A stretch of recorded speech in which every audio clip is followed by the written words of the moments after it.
So I always start with restaurants and retail, and then we talk about kind of Omaha growth and development happenings. Then we have business news, and then we talk about people who are in leadership positions. And so it's been wildly well received.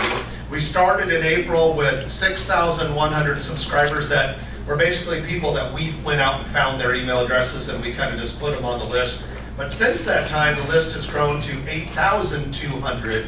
So we've had over 2,000 people join since then. If you would like to get it, you have two choices. One, just send an email to news@growomaha.com and put your email address on there, news@growomaha.com, or go to our brand new website, growomaha.com, and you can fill out the little form there. That way you can start getting that every Thursday. We might, no promises, but we might someday expand that to daily news. We're kind of exploring those options right now. Also, one other thing, we now have a large collection of videos. Everything we do on the radio is on video. You can see that on growomaha.com, including something we like to call Grow Omaha Uncut, where you can hear all the inappropriate things that my co-host says during the commercial breaks, some of which are in violation of federal communications regulations. But with that, I'm going to give you some nerdy statistics to get us started.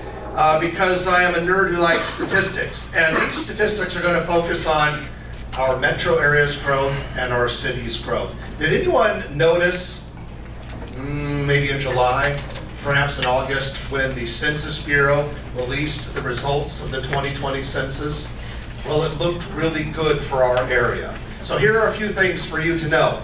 As of the 2020 census, the city of Omaha is at 486,000 people, and since the 2010 census, the city grew by a net of 77,000 people. And for the city of Omaha, that was a 19% growth rate. Major cities never grow at 19%, so that is fantastic. And sometimes people say, well, that's just because in Omaha there's annexation. Yeah, so it's just the way that we develop the city. I mean, a lot of cities, if we didn't use that, we would annex areas of farmland and then the city would develop there. So it's kind of irrelevant that that growth is done by annexation, because that's just the way the city plans its growth. It's a fiscally responsible way to grow. So very, very impressive. Be proud of that. Metro area. As of the 2020 census, there are now 968,000 people. That's an 11.8% growth rate. It means that since the 2010 census, we added 102,000 people net. So the metro area in the last 10 years grew faster than Kansas City, St. Louis, Chicago, or Tulsa, but it did grow slower than Denver, Oklahoma City, and Des Moines, Iowa. But let me give you a little caveat. Now, who here lives in Iowa? Okay, love the state of Iowa, good people in Iowa, but that damned Iowa held us back. It slowed us down because of that 102,000 person growth we had over 10 years in the metro area. 99,000 of those 102,000 people were just in Douglas and Sarpy counties. So you folks on the Iowa side, will you please get some more people to move there? Because if we could get the Iowa side to grow anywhere near what Douglas and Sarpy County are growing, our numbers would have been off the charts, and we would probably, instead of an 11.8% growth rate, we'd be probably looking at something more like a 15% growth rate, or maybe a 13 or 14 at least. So that's really encouraging. Good stuff there. All right, let me talk about a few of the big projects that are happening right now. Then we're going to talk about some new retailers and restaurants that are in the area. And then we're going to do what the bulk of the night will be devoted for, and that is you bringing up the things that you want to know about and you want to talk about. So in terms of big projects, a few of them that I would like to highlight for you. First of all is the Crossroads $500 million project. If you haven't driven by lately, the dirt work is really in full swing. The mall is completely gone. Wasn't it amazing for those of you who drive by that area just to watch how long it takes to get rid of a 700,000 or 800,000 square foot mall? It's no small task. And so The developer is projecting a 2024 opening date, which is not that far away. It's going to be fun to see that project. You're going to see a lot of collateral development in that area. I mean, just to the east of it right now, you've got a 5-story apartment building which is nearing completion. Just last week on the planning board, not a big project, but there was a 4-story set of 4 townhomes that are going to be shoehorned into a little grass lot behind the Chipotle there. I mean, that's the type of density you're going to see along that Dodge corridor, partly because of the crossroads being an anchor, partly because of the bus rapid transit, which has created transit-oriented development in Omaha. Next big project.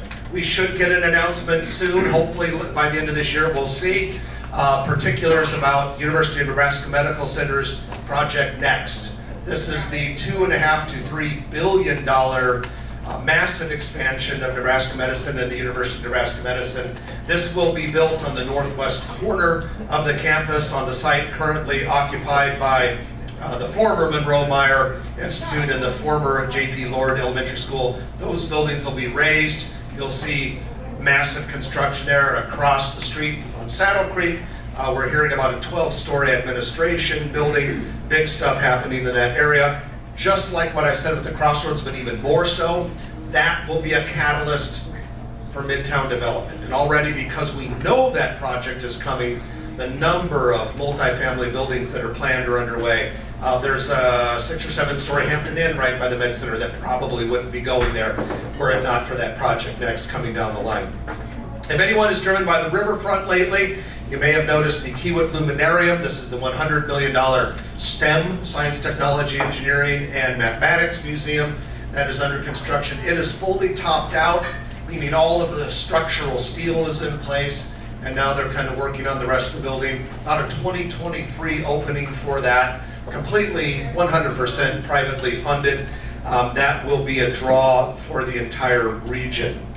Lots of data and technology growth continues to happen in the area. Google is working on its $1 billion facility at Highway 50 and it's either Cape Park or Schramm Road. I can never get those two straight, but that's underway. Google continues to work on its multi-billion-dollar facility in Council Bluffs, which sits on 1,000 acres. And so there's a lot of growth there. In fact, I was on one of my Grow Omaha tours not too terribly long ago, and there was this string of side dumper trucks bringing in soil from up in the Les Hills and dumping it somewhere on the Google property, so that means that something else big is going to happen there. Now, has anyone heard in the news about this mystery data center on Highway 133 and Rainwood Road? This is like 260 acres. No one knows what it is. Well, some people know what it is, but those people aren't talking. So everyone is saying it's probably Google with another Google campus, but we'll see. We'll see what it is. That thing is moving through the city approval process very, very fast. And then there's Facebook. There are, it's actually called phases 5 and 6, but if you drive by, it feels more like it's the third phase. But someday we're thinking they're probably going to rename it Facebook County instead of Sarpy County, because I mean the amount of land that thing is chewing up is pretty amazing. But we are talking about billions of dollars in investment. A couple of big mixed-use projects on the West Dodge corridor. One of them is called Heartwood Preserve. It's the old Boys Town West Farm. This is coming along really nicely. You've probably noticed the 7-story Carson building is done. There's a 5-story Union Bank building under construction. The new Valmont World headquarters is done and open for business. There's going to be a small retail development right on 144th Street south of that new Union Bank building, and then plans call for a massive mixed-use version, kind of like a newer version of Exarban in the middle. My guess is that will probably take a good 10 to 20 years or more for that to all be finished. Similarly is Avenue 1 near 192nd and West Dodge Road. It'll be probably a little, well, maybe not even all that much smaller, but very similar to that Heartwood Preserve. We're hearing about some pretty prestigious retailers that are very interested in the southeast corner of 192nd and West Dodge Road. And so those are the big projects I just wanted to highlight. Before we open it up for a group discussion though, I am going to go through and give you some red meat, as Trenton and I like to talk about it in Grow Omaha. That is, we love to talk about restaurants, partly because I'm a bit of a food addict, and it kind of shows if you look at me closely. Please don't look too closely, though.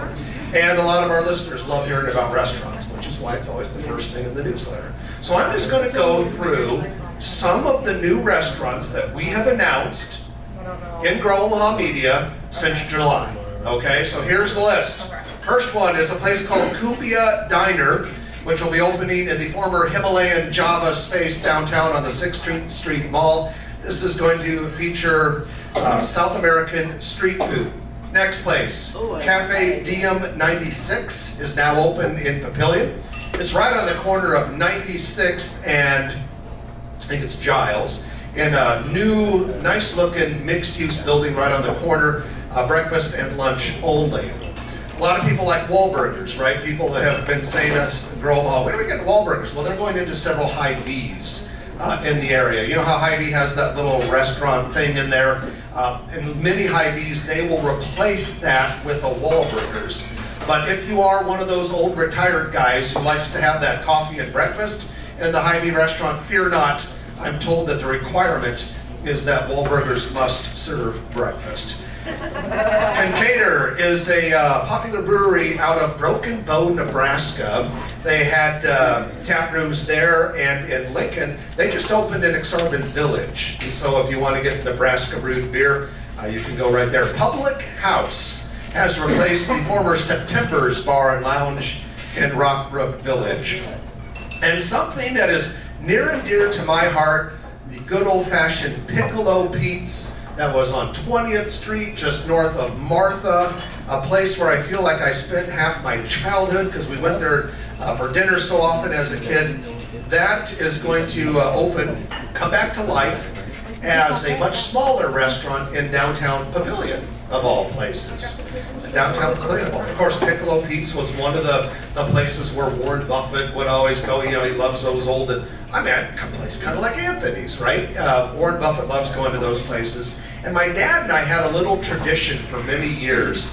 He worked downtown. My office at the time was at 42nd and Dodge. I would go down, pick him up for lunch. We would go to Piccolo Pete's. We would always sit at the same table. And I swear to God, we always had the same waitress, and she would say, "The usual?" And I said, "Of course it was the usual." Anyone want to know what my usual was? Not a bad guess. Not a bad, that was dinner. Okay, but not a bad guess. Chicken parm and fries. So, at any rate, one time, my dad and I go there. And we go to our usual table. And as luck would have it, Warren Buffett was sitting at my table. So I said to the waitress, "You know that's our table. Would you mind asking that gentleman to move?" Yeah. She laughed and she said, "You know who it is, right?" I said, "Yeah, but I don't know who the guy is with him." She didn't know either. Well, about a month later, I was looking at either Forbes or Fortune magazine, and there was a picture of Warren Buffett, and that man sitting at my table, by the way, and it happened to be that exact same day, and it was Jeffrey Immelt, the CEO of General Electric. Well, now we called to make sure our table was available before we went, but hopefully they'll have the same tablecloth at the new one. Chipotle is opening in front of Menards in Elkhorn. Smash Omaha is a new smash burger place in the Inner Rail Food Hall. Hacienda Real is a Mexican restaurant out of Lincoln, which apparently is pretty good. They're going to 78th and Cass. First Watch will open a new location next year in Southport. That's 126th and Interstate I-80 in La Vista. Starbucks is under construction at 8601 Dodge and 90th and Fort. The Beanery Coffee Shop, if you like to keep it local, is going to 168th and Giles in a building that will be constructed out of old shipping containers. And you know, the old thought was, hey, we got to repurpose these shipping containers. Well, now we have a hellacious shortage of shipping containers, so they might have to change their mind. Those shipping containers are worth their weight in gold these days. Gather has opened in the old market. This was in the former place that was for a very short while called Market House. And before that, remember, it was Vivace. Remember Vivace down the old market? It was a victim of the 2016 Old Market fire. Sat fallow for all that time, tied up in a bunch of legal disputes. But Gather is there now. It's open. And it's actually from Jackson Hole, Wyoming. It's only the second location in the world outside of Jackson Hole, Wyoming. And they have a grow room in the basement, not the kind you're thinking of. This one, they actually grow the food that they serve in the restaurant, allegedly. Another place that is now open is Pa Moss, Mexican place in Midtown Crossing. Mouth of the South will open a second location in the Old Market. Crisp and Green out of Minneapolis will have several locations in the metro area. And Sebastian's Southern Crab, new seafood restaurant that will be opening later this year in the former J.C. Mandarin space near Westeros. Now, a few retailers. It's not just about eating, people. We do have to talk about some other retailers. A few that might be of interest to you. Urban and Slate, new local creation, 1314 South 205th Street, opening in November. Home decor, locally owned. Fairway and AutoZone are under construction along Highway 6 in Gretna. And this is an interesting concept for people like me. Wall-to-wall liquor is going to be opening like big 25,000 square foot stores. They're going to go to a bay near 132nd and Center, and then also in Shadow Lake Town Center in Papillion.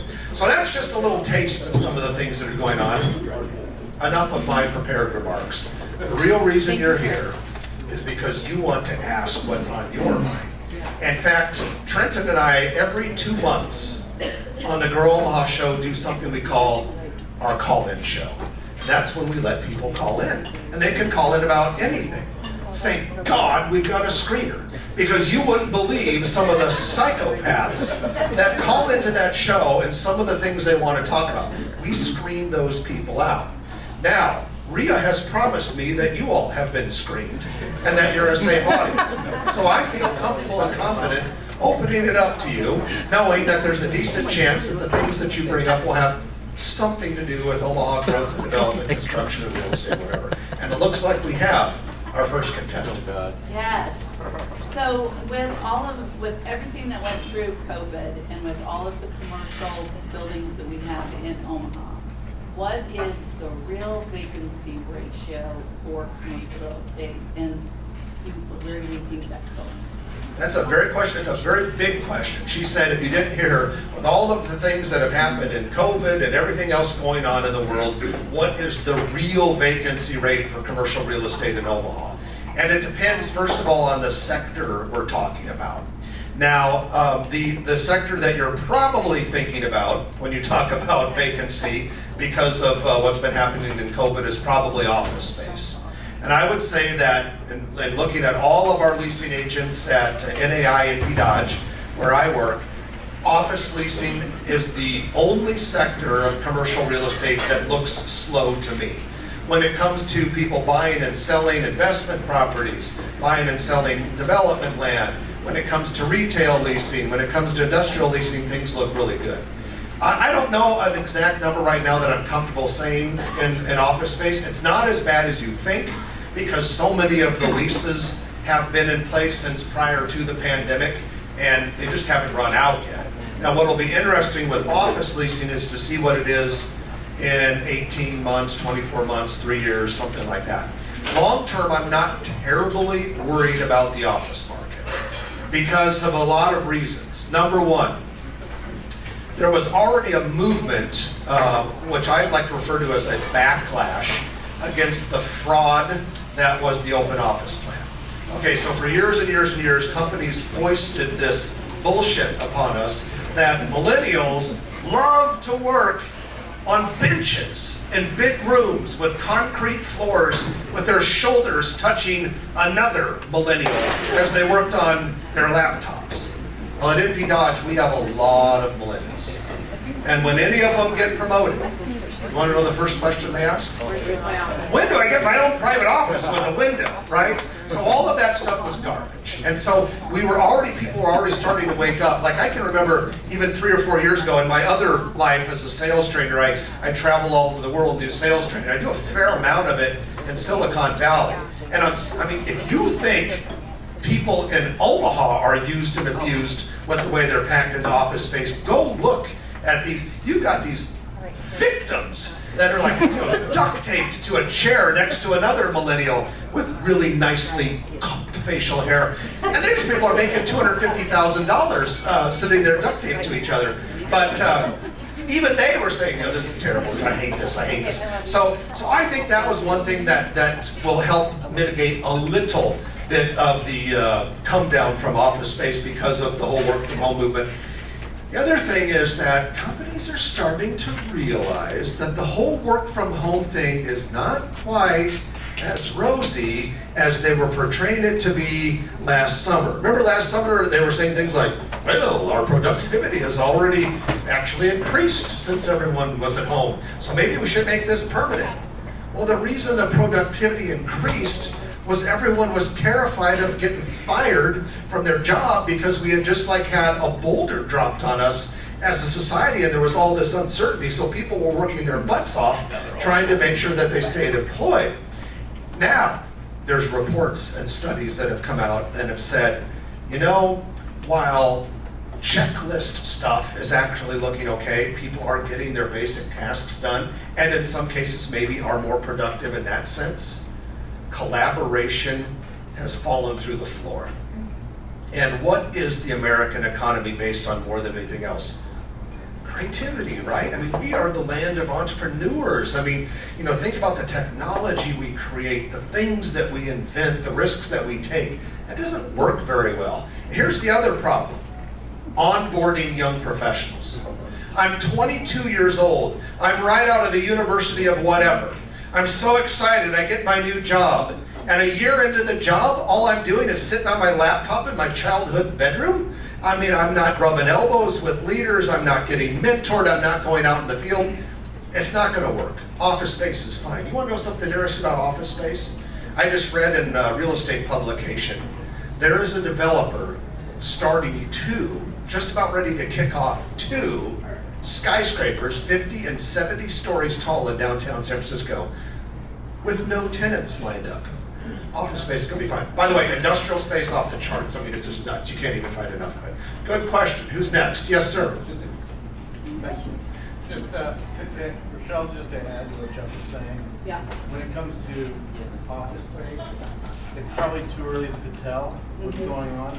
But a lot of the local companies and national companies have sent out these questionnaires to all their rank and file.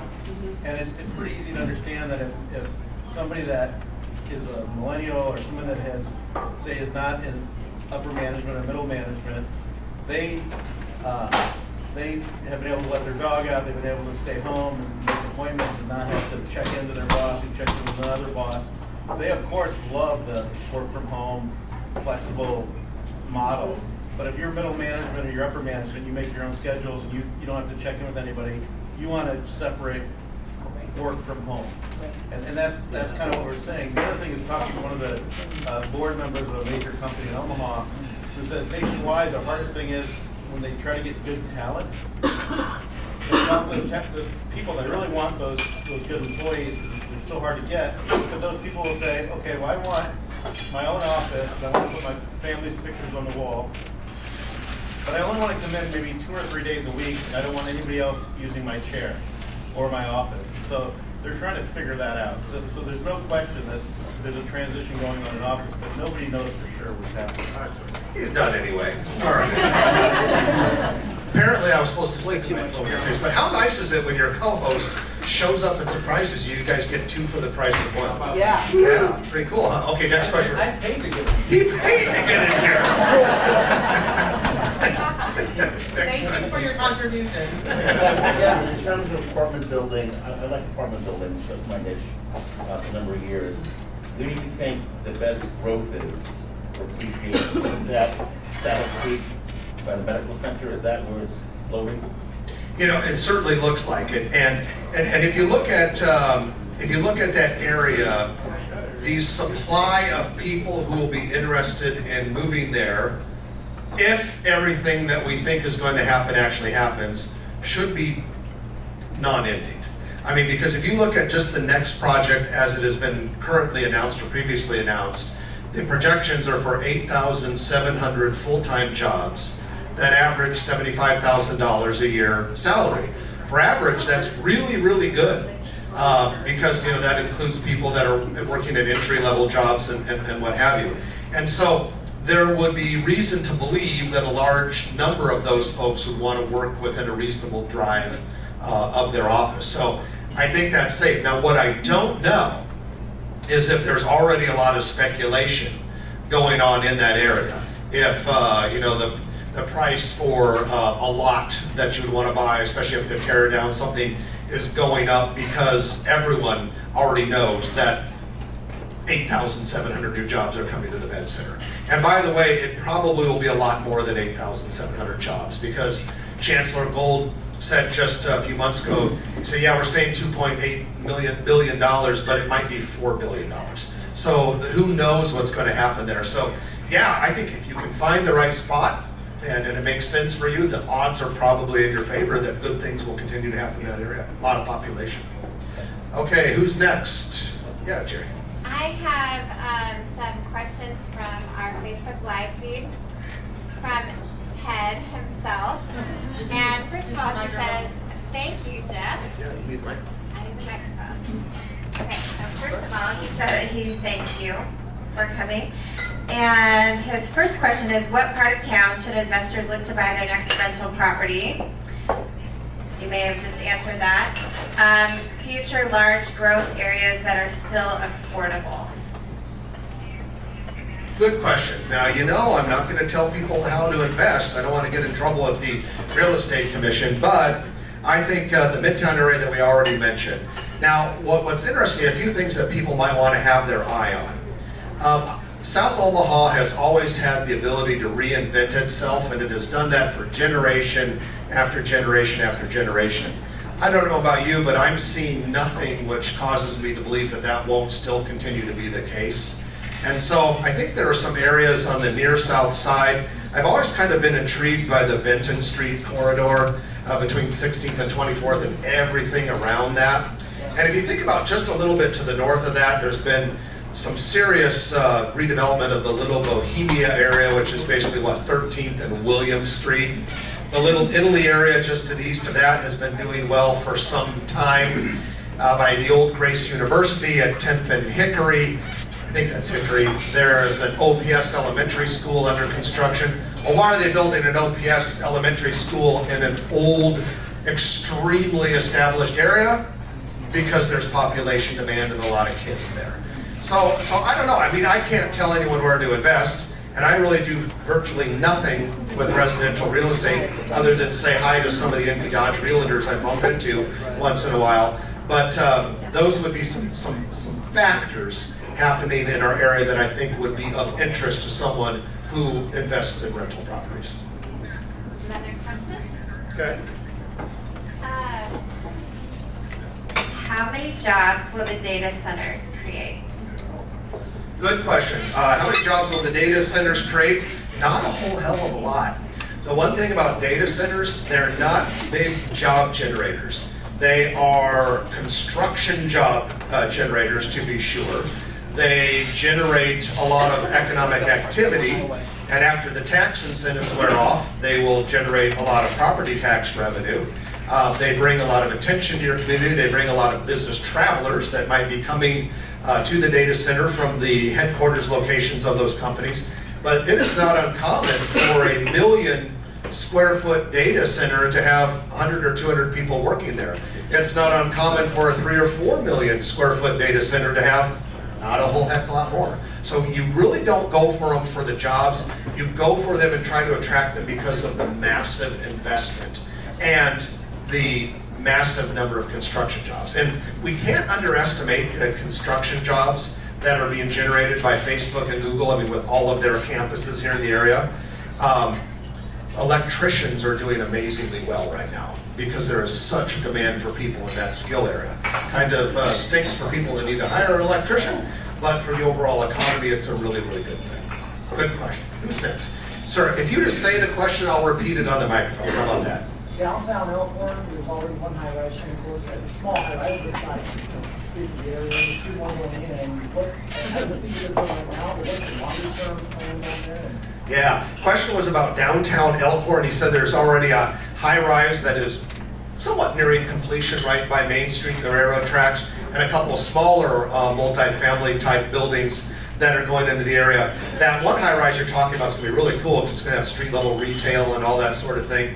I am extremely intrigued by downtown Elkhorn. I've walked around that downtown district a few times this summer when my kid was playing baseball in the park just to the west. And you look around and you see that new Juke Ale, well, relatively new Juke's Ale Works and that building, and you look at the traffic that's there, and you look how well those restaurants ostensibly seem to be doing based on the people that are there. And I think the sky's the limit. My guess is that area just grows and grows and grows. Why wouldn't it? I mean, there's a lot of room to the west side of Main Street where it's basically kind of on that old small town city grid, and there are just some, I mean, no offense to anyone who lives there, but just some basic houses, right? And if the demand grows and grows, I would think that there would be developers that would want to acquire those lots to build more of what's already there. By the way, really cool business going in on Main Street called Main Street Cellar. And it's going to be an upscale wine bar, or they have like people can rent their own wine locker and all that sort of thing. So yeah, good on you for keeping an eye on downtown Elkhorn. I think you will see a lot of movement there over the coming years. Okay. Yeah, the question was, can we comment on Gretna and Bennington? Gretna is going to be a big city someday. You know, right now, there are only about 5,000 or 6,000 people in Gretna, according to the 2020 census. And now that they've got this green light to do the annexation, and with the growth they're experiencing in that area, someday Gretna will be a big town. Bellevue is up to 64,000 people right now. Gretna, someday, will have 64,000 people in the city of Gretna. Papillion, someday will have over 64,000 people in the city of Papillion. So those cities will just grow and grow and grow. Gretna's second high school is under construction right now.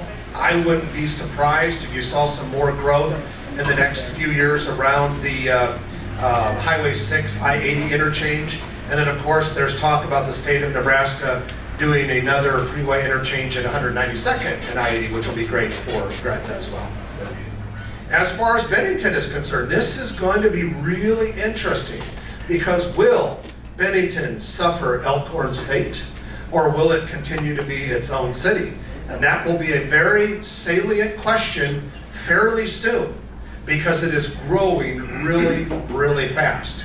And once a municipality reaches 10,000 people, the city of Omaha can no longer unilaterally annex it, which was one of the reasons why there was a very hasty annexation of Elkhorn back in, 2007, because they were just about ready to hit 10,000 people, and there was a lot of political maneuvering, and some people would say some shenanigans on both sides, but at any rate, Elkhorn became part of Omaha.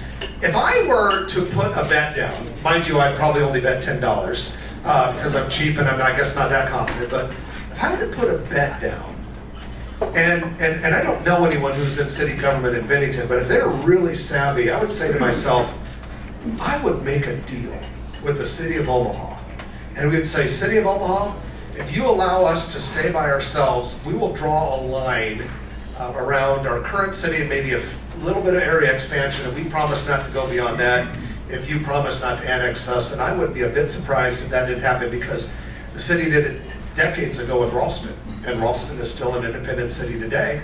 And so that would be my prediction. One other thing about Bennington, if you want to go and see a bunch of single-family housing growth that will blow your mind, drive around Bennington and north of Elkhorn. Holy cow! It's like, I don't think there's a scraper in the city that is not grinding down cornfields around Bennington and North Elkhorn. It is insane, the single-family housing growth there. All right, who's next? Yes, sir. What are your thoughts on multifamily in those areas, Bennington, Elkhorn? Well, the question was, what are my thoughts on multifamily in those areas, Bennington, Elkhorn, maybe even Gretna too? I think it's great. I mean, I think as our metro area grows and matures and grows up, it is more welcomed for multifamily to be included in and near single-family housing areas earlier in the process than it ever was in the past. I mean, I live near 180th and Q, and it kind of struck me over the weekend when I was driving around. There's a 5-story, what appears to be an apartment building, kind of an upscale apartment building in the Hawthorne development. And then there's a 4 to 5 story senior living building going up on Harrison at about 177th. And those are some pretty substantive buildings for very suburban, single-family housing oriented areas. I think you will see more and more and more of that because compared to the way those areas developed, say, in the early 2000s, the 90s, and prior, there's just much more of an acceptance and an understanding of why it's good to have different housing choices in one area and not have, you know, a sea of nothing but single-family housing. So I think it'll happen, and I think you'll continue to see that kind of pattern. Good question, right there. Okay. Another question in regard to annexing in Bennington and those that have higher mill levies.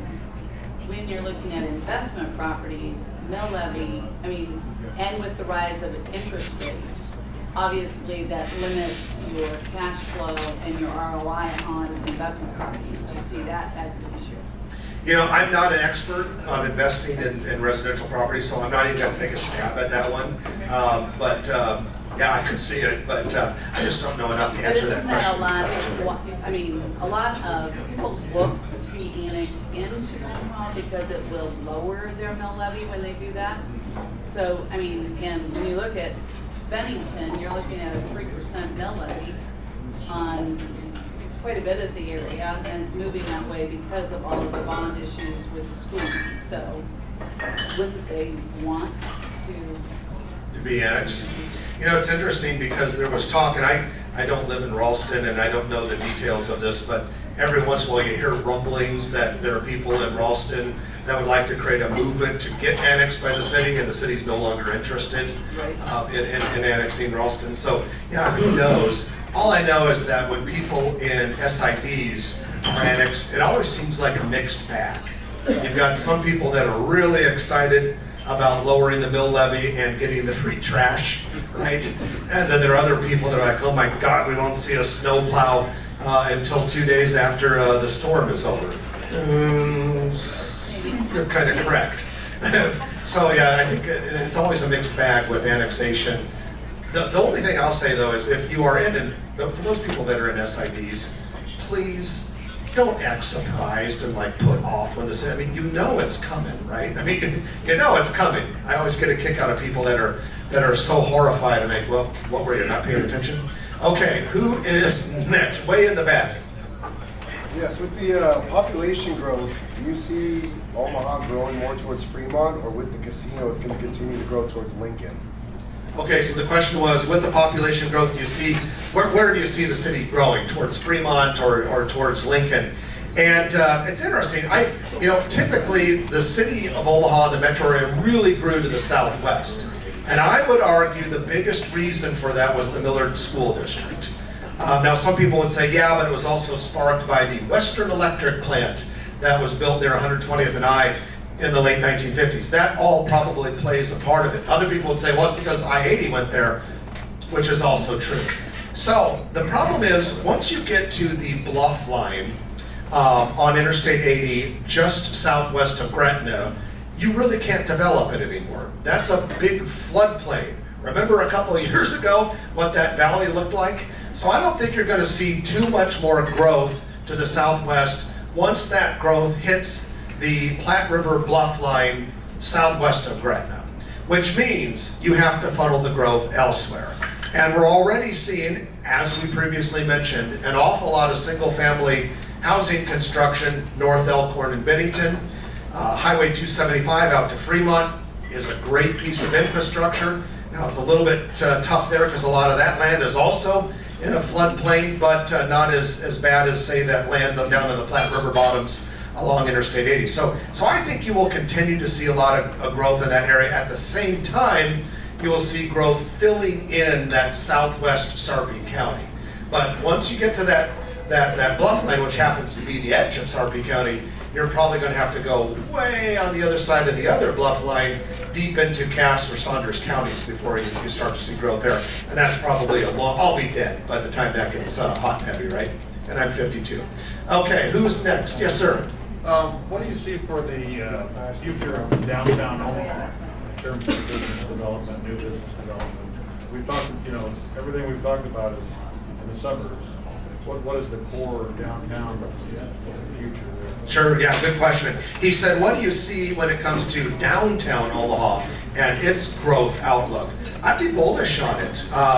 If you look at downtown right now with the three parks, Gene Leahy Mall, Lewis and Clark Landing, and Heartland of America Park, they are well into a $300 million renovation. It's not even, renovation is not the appropriate word, it's like a whole redo of those parks. That $300 million doesn't include the $103 million science museum that's going to be sitting on one of those parks. So let's call it $403 million of park construction, the first phase of which will open this spring. Other phases a year later and 2 years later. So that is being built, by the way, almost 100% through private funding, as to be a catalyst for more growth in that area. And if you look at recent growth patterns in downtown Omaha over the last 10 years, it's been very heavy on mixed use, residential, or major institutional stuff like the Holland Performing Arts Center or the new Steelhouse Omaha, which is another $100 million thing under construction downtown. I think you'll see a lot more of that. You will see some office growth, but you will primarily see entertainment, institutional, and residential, and more residential. It is already the biggest neighborhood in the city, and it will continue to become a much, much, much bigger neighborhood. And that is a pattern we're seeing in major cities all across the United States. So I'm very, very bullish on downtown. There is a lot of talk, and Trent and I have mentioned this on the Grow Omaha show not too long ago. Really decent chance you'll actually see a substantial office building constructed on the W. Dale Clark Library site between 15th and 14th. Hopefully we'll hear something about that in the next few months, and hopefully that project as proposed is still a go. Thank you for that. Right back there, you look at appreciation rates. I've been tracking this since 2014 when I moved here. It's been about, for apartment buildings, it's been about a 15 to 20% appreciation per year on the value of the property. You agree with that? You see that continuing? I don't know enough to answer the question. Yeah, sorry. I wish I could answer it for you, but I'm just not knowledgeable enough about apartment valuation. Who's next? Yes, sir. There much foreign money coming in any of these projects? Are you talking about like the PACE money through that special program, or just in general? Out of this country? Well, I think, I don't know details about what percentage of money coming to the market is international, or which developments are necessarily funded or have a lot of international investors in them. But I guess I would say that as a city and a metro area develops and becomes more sophisticated, you're by default going to attract more and more international investors. And certainly in terms of just international commerce happening in our community, that has grown a great deal.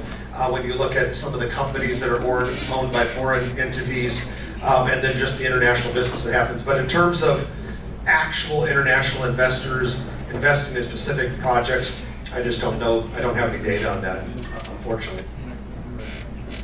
Okay, right there, sir. Can you touch on just public transportation in the Omaha area? I know you've mentioned it on your show here and there, but just, I think 24th Street in particular, anything happening there?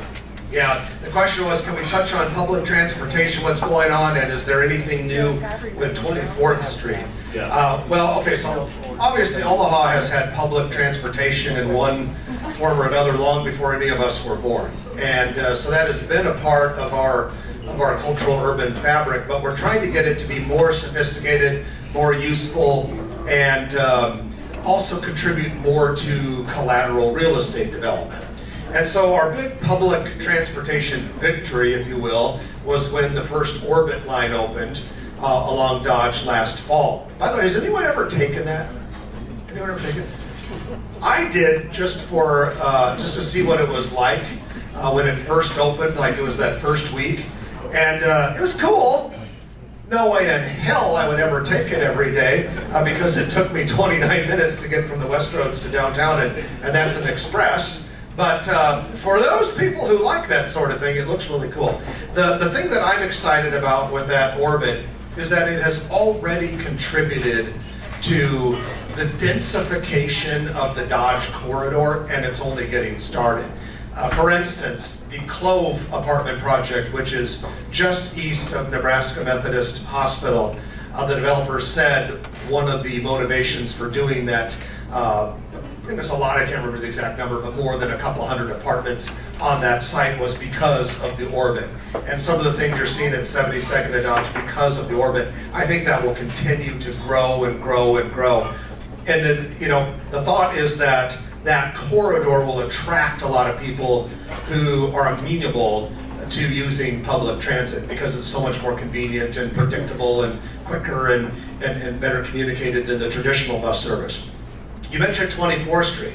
So right now, Metro, the organization that runs public transit in the metro area, is studying, exploring the possibility of another orbit line that would basically use 24th Street, or maybe a combination of 24th Street and 30th Street in the north, that would connect Florence to South Omaha, perhaps maybe like 24th and Q, or a little south of there would be the southern terminus. It would go right through downtown. And what would be interesting if that happens at 24th and Dodge is where those two orbits would bisect each other, would intersect each other. And it would be very interesting to see if there would be some serious concentration of mixed-use development in that area. If it makes financial sense, and if the feds pay a substantial portion of it, which they typically do, I think it's great. The other thing that everyone's talking about is the potential streetcar that would circulate downtown and then go out on Farnham to Midtown Crossing and Med Center. It would certainly look cool, and I think it would generate a lot of development along it, but I don't know enough to know if it would make financial sense, and I don't know enough if it's actually feasible. I can tell you there are some very well-connected people who have a track record of making stuff happen in this town who are intrigued by that project. How are we doing on time? Okay, we're good? Okay. So I have another question. Monica. Okay, Jeff, D.R. Horton recently came into Omaha, or our market. Did the city of Omaha ask D.R. Horton to come in to help take care of the housing shortage and to increase tax revenue? And it's kind of a two-part question on that. And do you think that D.R. Horton can possibly hurt some of our local, smaller, family-owned builders? Yeah. Now that D.R. Horton thing that she asked about, the nation's biggest home builder, which has come into our market, is a very interesting question. I'm surprised it took as long as it did, because there are markets all around us, and I've often wondered. Even a couple of years ago, when people were saying D.R. Horton is looking, D.R. Horton's going to become, why did it take so long?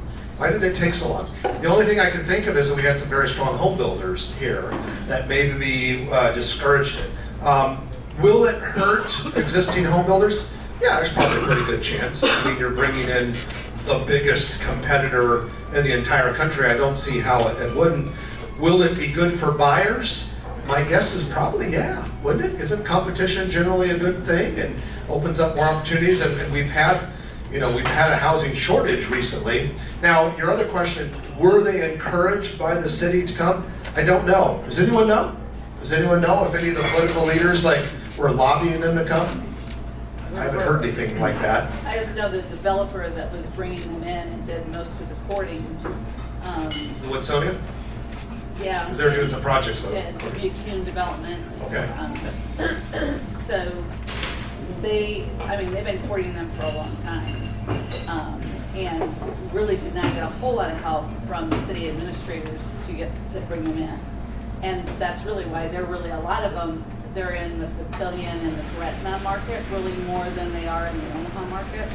Well, I know one neighborhood they're doing is immediately south of Harrison Street at 204th. Yeah, I mean, right outside Douglas County. Yeah. Right. Good question. So Good point. some of the review that's already come back on them is the fact that they have a really shoddy product compared to what our home buyers are used to from first-time home builders as well as the next stage home builder.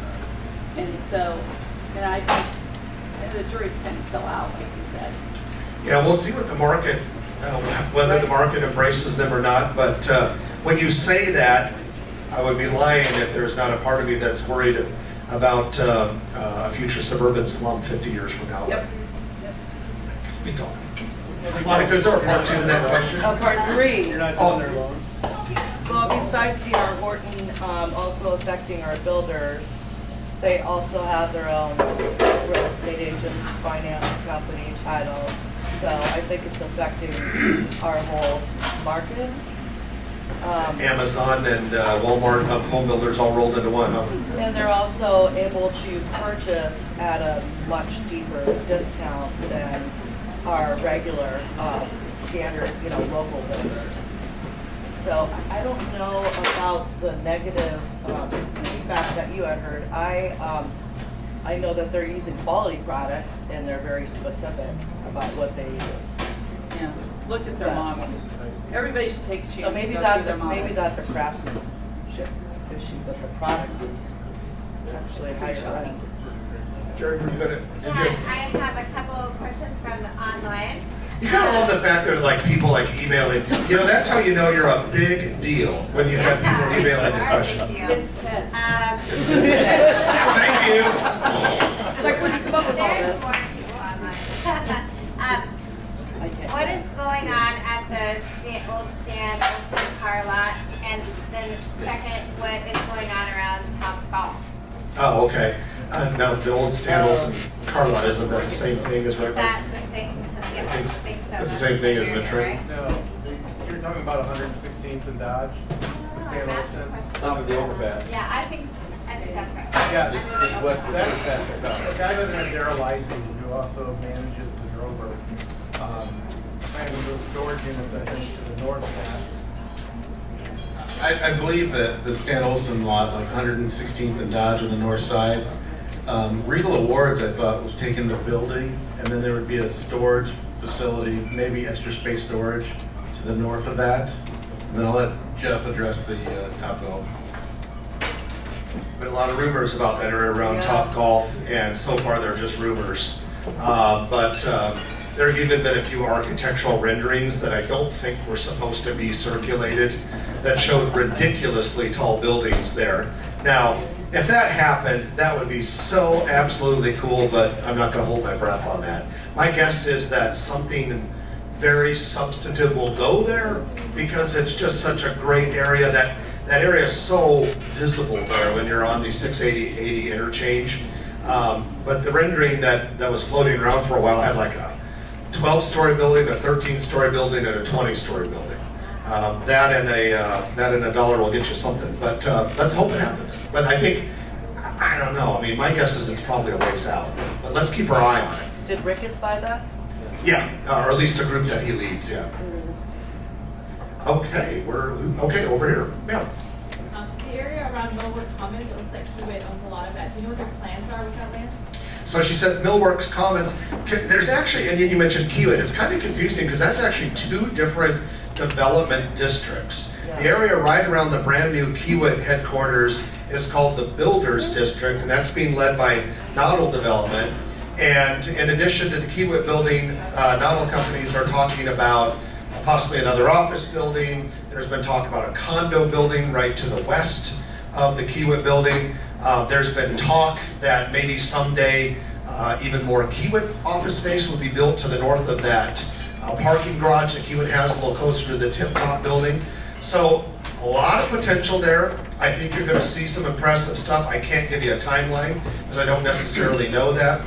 Then the Millwork Commons district is that area right around the old Mastercraft Furniture, which is kind of a business incubator, startup type building, and the Ashton building, where so much new stuff. I mean, there's been coffee shops, Cross Drain Brewery, Magnolia's Bakery. Seems like everyone's going to that Ashton building. There's a really cool mini urban park that is getting close to completion just north of the Ashton building. And then there's a very substantive 5-story apartment building right in that area. So you will see that grow. There are a couple of older buildings to the south of the Ashton, to the east of the Hot Shops, to the north of TD Ameritrade Park, which to me look like prime candidates for startup space. So I would imagine when it makes sense for a developer to take that risk, those buildings will probably be in the crosshairs. But 2 districts down there. Future board was one company. There's also a not-for-profit group, I think Heritage Services is involved, called Future Forward. If you look at a lot of those tax parcels, a lot of those older buildings, kind of to the north of there, that they're kind of making placeholders as well. I'm not sure exactly what they want to do with them. Trent, I feel like we're going through like 4 episodes of Grow Omaha tonight. This is amazing. Okay, and there's still hands going up. Jerry. So my family represents 5 of the 3,000 people that moved to Council Bluffs. Okay, thank you. We need more. I know.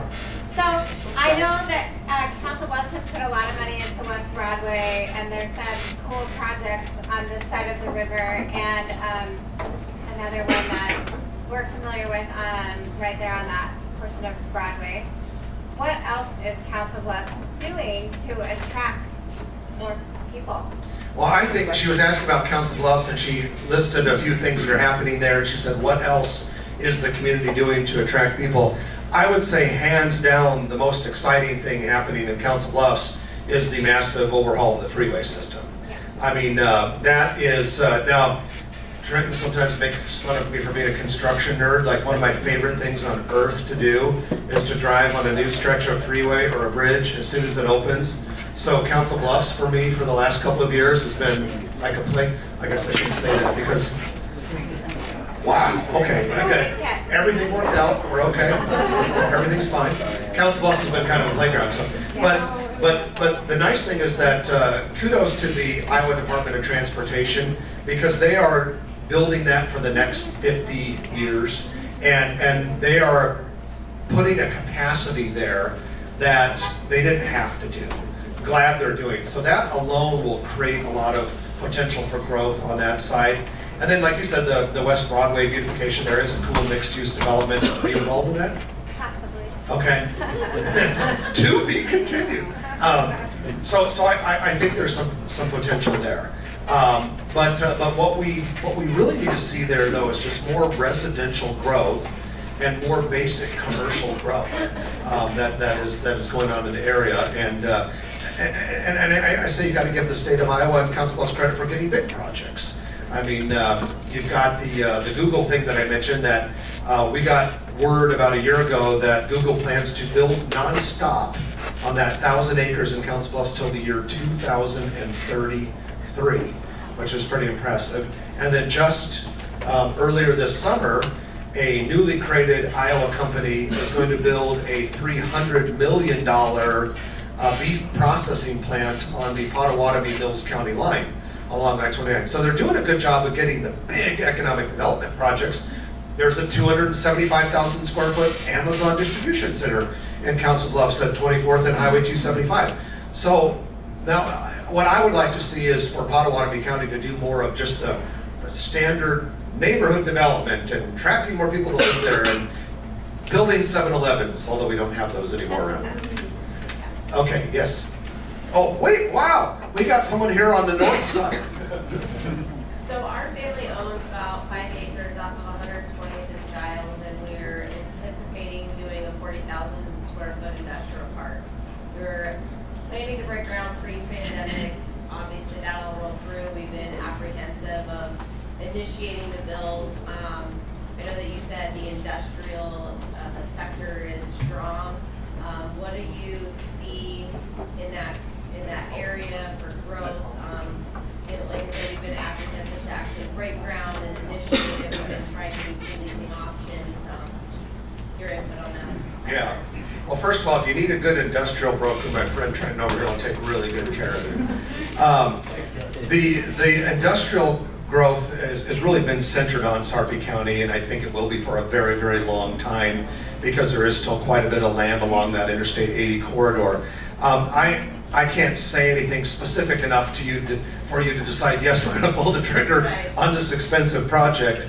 But I can tell you that a lot of the things that have been driving a lot of the industrial growth in our area don't look like they're going away anytime soon. A, population growth. We've already talked about how healthy the population growth is. B, We were talking about this before the program started earlier. A lot of repatriation of manufacturing ever since the shutdown in the spring of 2020 left America with its pants down. And so Omaha has seen a lot of growth in that area. In fact, I was just looking at some statistics that came out from the Greater Omaha Economic Development Partnership today, and a large number of the economic development projects in the pipeline are manufacturing. The second biggest number are warehousing and distribution. Okay, speaking of warehousing and distribution, this pandemic has accelerated more and more movement to online retailing, which requires more and more and more industrial space to make it happen, right? That's one of the many reasons we've got the supply chain, along with the lack of drivers and the lack of the, but part of it is that we need more industrial space. You'll find that markets like Omaha and Kansas City and some of those inland markets like that are really getting a disproportionate share of some of the industrial development compared to the percentage they were getting prior to the pandemic. So, but then again, don't listen to anything I say because I'm a hopeless optimist. But I hope you build your project. And I hope it's a huge success for you. Thank you. Okay, yes, sir. Any comments about West Des Moines? I think it's an attractive area for growth. What do you think about West Des Moines? Any comments about West Des Moines? The only thing I know about Des Moines is that I just sometimes go there for speeches, for sales training, or for my kids' baseball tournaments. But it sure looks nice. Doggone that Des Moines, though, they grew faster than we did, which I'm really having a hard time with that. But their metro area, we grew at 11.8. I think they're about 15% or something like that.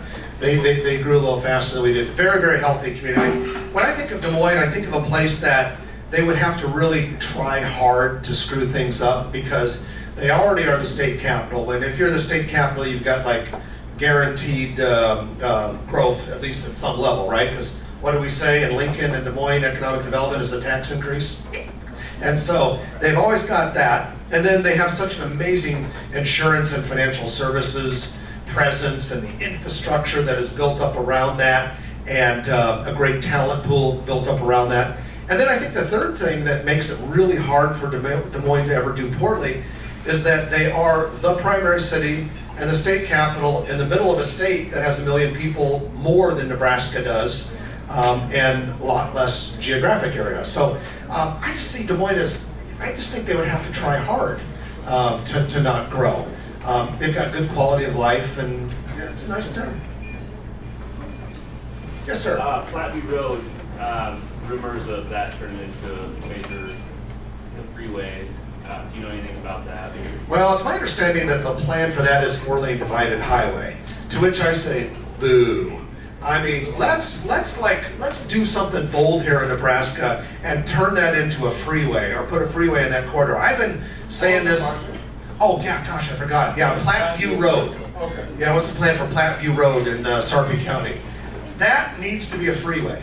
Now, of course, we don't have the money to do that, but who knows? Maybe if this huge infrastructure bill comes to fruition, maybe we would. But I just think we screwed up by not making Highway 370 a freeway 20 some years ago, and right now we're in the process of screwing up by not making Platteview Road a true freeway with controlled access, on-ramps, off-ramps. I think we screwed up by not making that little stretch of Highway 34 from the Kennedy Freeway to I-29 in Iowa a 4-lane divided highway instead of a freeway. But we'll see what happens. Lobby. Also, from Gretna to Elkhorn, that needs to be a freeway too. That's slowing down terribly. Geez, yeah. Has anyone driven on 204th Street south of Dodge lately during rush hour? Yeah, that needed to be a freeway when it was widened. What was that, about 10 years ago when that was widened, I think? Yeah, that was a little short. And the thing that drives me absolutely bonkers, again, my construction nerd tendencies are coming out with this comment. Have you ever noticed that underneath 204th at Center Street, it's like a freeway. No lights for 3 cars an hour that go through there. Meanwhile, you've got like the 405 in West LA that 204th is becoming, and you've got traffic lights there. I can't answer that question. All right, who's next? Way in the back. Highway 75 intersection at Platteview Road. Okay. Anything happening there or might happen there? he was asking more specifically Highway 75 and Platteview Road. Are you talking in terms of transportation infrastructure or collateral development, private development around it? Development. I'm not aware of any development projects on that interchange right now. I can't imagine there wouldn't be, especially with the fact that we're going to turn Platteview Road 4-lane divided highway, but at least we're going to widen it. So I can't imagine it won't be a hot area at some point in time in the future. And if you look at where the housing starts just north of Platteview Road, you don't even have to go a mile, and you're into those suburban neighborhoods. So it's probably just a matter of time before it goes all the way down there. And then also way in the back, you had a question, sir. Yeah, do you see the hotel industry recovering, or are we going to start to see those buildings repurposed for residential? Yeah, as Trenton just said, it already has. I mean, the hotel will still have a little bit of a tough go because the industry was saying September of 2021. That is when we're going to get our groove back and we're all going to get rich again or at least stay in business. And then the Delta variant did strike it a bit of a blow. But when you look at the statistics, they're still not bad. And the other thing is a lot of the hotels that a lot of us in the local business thought were going to go away are not necessarily going away. For instance, the Holiday Inn Express at about 78th-ish, no, probably more like 88th and Dodge, is being renovated. And so I think a lot of people are saying, oh, that's probably going to have to be studio apartments someday. So it'll be interesting to see what happens in that. And Trent's got another add-on to that. So if you look at the planning board agenda for tomorrow, the Sheridan up in Old Mill on top of that hill, a year and a half ago, they closed it and they said, we're going to make it was either like senior living or apartments or something like that. They applied for R8 multifamily zoning, and now it's back on the planning board, I believe, tomorrow. And I don't know if it's Sheridan that's doing it, but a hotelier wants to turn it back into a hotel now. So that's a pretty good example and an endorsement of the hotel market coming back. And if you book rooms anywhere in the country, you know how much money they're asking for those hotel rooms. So I think that there's no question that the whole hotel industry, a lot of hotel owners got really hurt, but a lot of people are making bank with hotels right now. How are we doing on time? We're good. Okay. 2 more minutes, We but good? I think we can go a little longer. Okay, 2 more minutes. Okay, a rare north side question.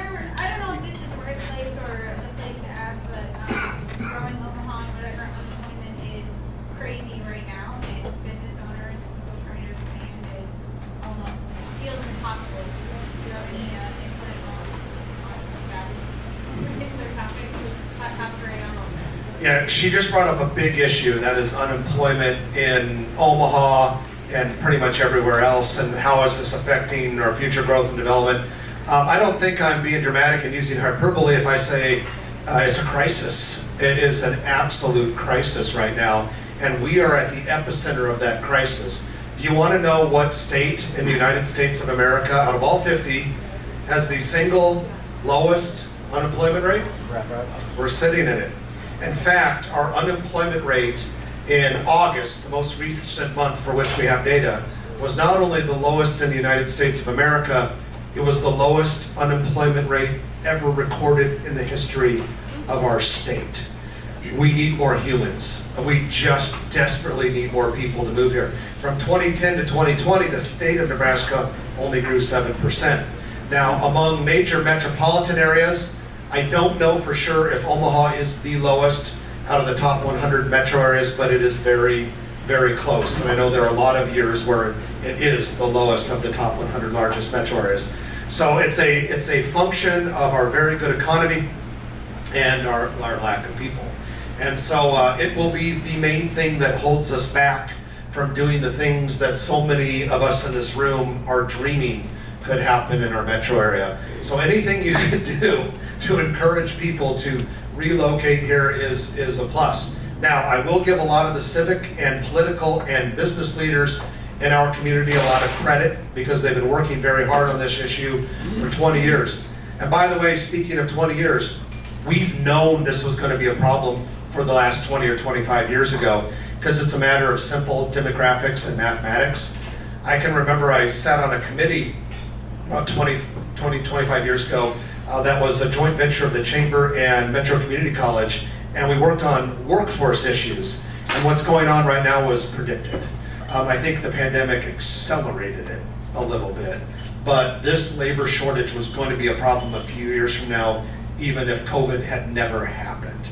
So what do? I think you got to see companies move more and more to automation, and we'll certainly see an emphasis on technology here in Nebraska, where it's particularly a problem, and everywhere else, because it's a problem almost everywhere else. And then I think we have to just recruit. We have to do the things and make the things that make this a very desirable area. We have to have the entertainment. We have to have the social civic structures that we continue to build. If we could do something about the damned weather, I guess we're starting. But it's a big issue. All right, one more? Okay, yes, sir.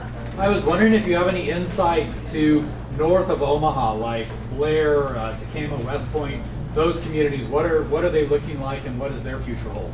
A little bit of insight into Blair, just because we do cover Blair because it's part of the Omaha metropolitan area. The other communities we don't really cover, so I don't know terribly much about them.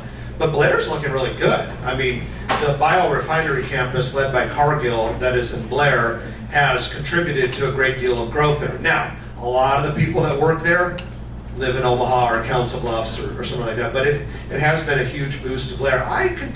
I would predict that you'll see Blair continue to grow. You'll probably see some small acceleration in the growth rate over the next 10 years, but not a huge acceleration in the growth rate because it is far enough away. I think one of the things that might slow down and has slowed down Blair a little bit is the fact that the Ponca Hills lie between Omaha and Blair. And the Ponca Hills are really, for all intents and purposes, undevelopable.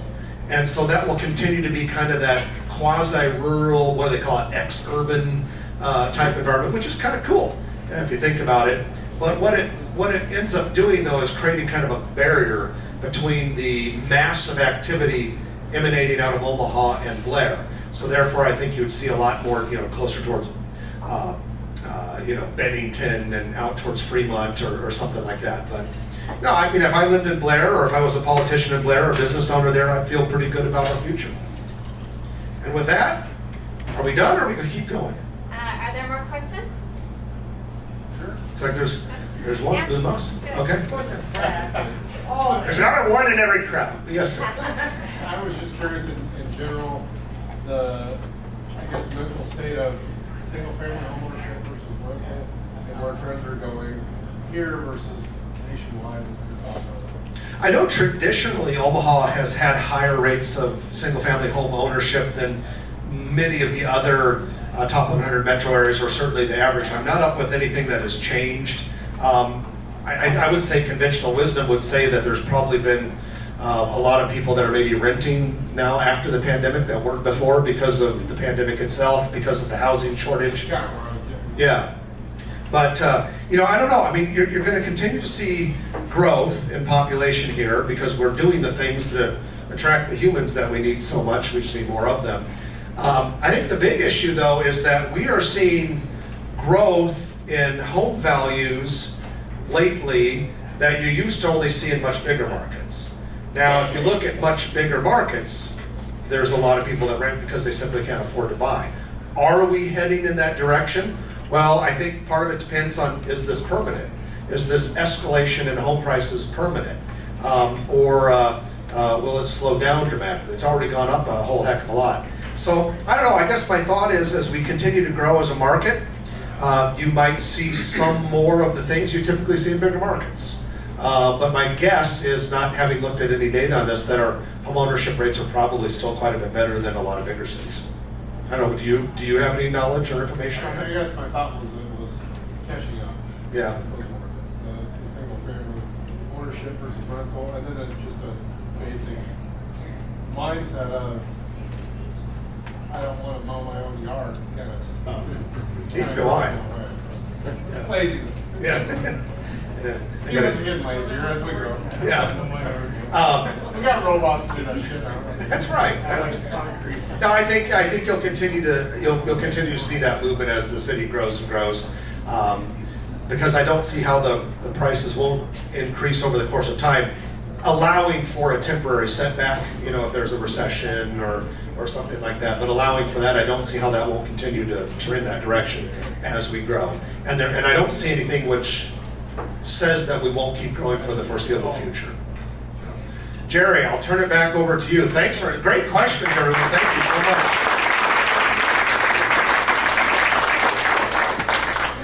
Thank you so much, Jeff. The information and knowledge that you have and that you and Trenton are willing to share with us is just invaluable, and we really appreciate it. Speaking of invaluable, how about Ted Kosh, you guys? I'm going to brag on him a little bit since he's not here. He's very humble and he doesn't normally do that for himself, but the growth that this RIA has had in the last year and a half since Ted took over is just incredible. And you can see all of the sponsors that we have, and they all offer discounts to RIA members. We have a card. If you're not a member yet, I really encourage you to. There's just so much benefit. Not only the knowledge that we get, you know, are blessed with every month, but also all of the sponsors. And if you have not yet listened to Ted and Owen's podcast, I highly recommend it. To date, they've had only 3 or 4 episodes post. How many? 6 episodes, 750 downloads. So they're killing it. And what is even more exciting is the National RIA is promoting them. I'm not supposed to say too much about it. Sorry. Before he yells at me. Anyway, the podcast is called RIA Radio. So exciting. Listen to it, please.